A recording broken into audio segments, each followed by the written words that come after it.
I must admit that I too, among hundreds of millions of educated people, was under the impression that the African slave trade was the sole responsibility of the Christian Europeans, the white race. That is, until I started exploring the subject in greater depth, and especially after reading an incredibly enlightening book called The Legacy of Arab Islam in Africa by John Alembillah Azumah. My whole perspective and understanding has changed dramatically, and I would like you to tell us more about this subject. The success of Muhammadan Islam in deceiving, misinforming, deforming and contorting both history and reality over a period of almost 1400 years has been astounding. That is, until now. The greatest tragedy about this particular subject is that most of the descendants of African slavery, the black people in the Americas, around the world, as well as among the African blacks, are totally ignorant of the actual facts. Before we lose the concentration of our listeners, I would like to make the following statement and then prove it. That the worst, most inhumane and most diabolical institution of the black African slave trade was initiated, refined, perpetrated and implemented by the Mohammedan Arabs and later aided and abetted by the black converts to Mohammedan Islam. I predict that, as usual, the two subcultures, those of denial of facts and of political correctness, will attack us without once disproving a single statement and or conclusion that we make. Slavery was not created by the white races, because it has existed throughout human history and practiced by every tribe, culture, civilization, racial group and religion. In fact, the very word slavery has its root in the name Slav, based upon the Slavic peoples of Europe.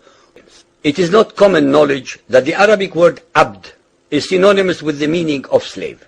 For example, Abdullah means literally the slave of Allah, and that in the language of the Arabs, all black peoples are called abid, plural, for slaves. While much has been written concerning the transatlantic slave trade, surprisingly little attention has been paid to the Islamic slave trade across the Sahara, the Red Sea and the Indian Ocean. While the European involvement in the African transatlantic slave trade to the Americas lasted for just over 3 centuries, the Arab involvement in the African slave trade has lasted 14 centuries, and in some parts of the Mohammedan world is still continuing to this day. The birth of Mohammedan Islam and its conquests brought about the birth of institutionalized, systematized, and religiously sanctioned slave trade on a massive and global scale. In fact, the Quran allows the taking of slaves as booty or reward for wars of aggression against any and all unbelievers, most of the human population. This has led to an enormous number of so-called holy wars, jihad in Arabic. There was and is absolutely nothing holy about these wars, which are primarily to plunder, slaughter, rape, subjugate and rob other human beings of their wealth, produce, freedom and dignity. Mohammedan Muslim states and tribes attacked other non-Muslim groups to achieve these objectives. Although Islamic jurisprudence laid down regulations for the treatment of slaves, however, incredible and heinous abuses have occurred throughout the history of Mohammedan Islam. By the Middle Ages, the Arabic word abd was in general used to denote a black slave, while the word mamluk referred to a white slave.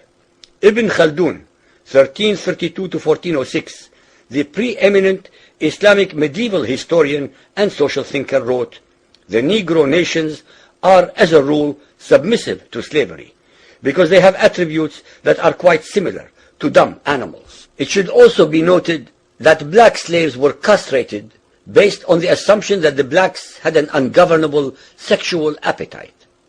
When the Fatimid Caliphate came to power in Egypt, they slaughtered all the tens of thousands of black military slaves and raised an entirely new slave army. Some of these slaves were conscripted into the army at age 10. From Persia to Egypt to Morocco, slave armies from 30,000 to up to 250,000 became commonplace. The Islamic slave trade took place across the Sahara Desert, from the coast of the Red Sea, and from East Africa across the Indian Ocean. The trans-Sahara trade was conducted along 6 major slave routes.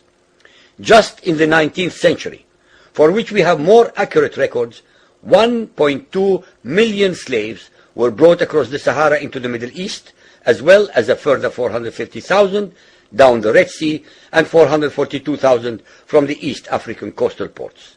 That is a total of 2 million black slaves, just in the 1800s.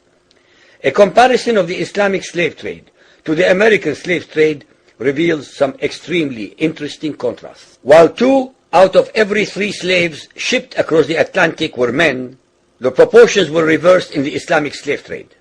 2 women for every man were enslaved by the Muslims.